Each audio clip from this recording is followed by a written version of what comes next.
تو چرا گپ رو نمیفهمی؟ چرا از خفای من میدوی؟ من از رنگ روی تو بیزورم.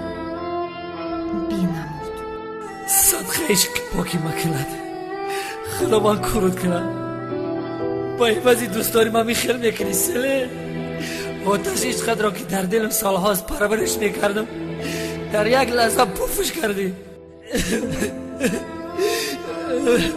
روی همه عاشقاسی ها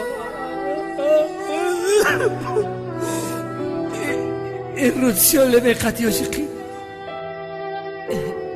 ای خانم سلن دل مازی میکفه خدمت دارده میکشم. آسیاب بنابت های نیکی مادن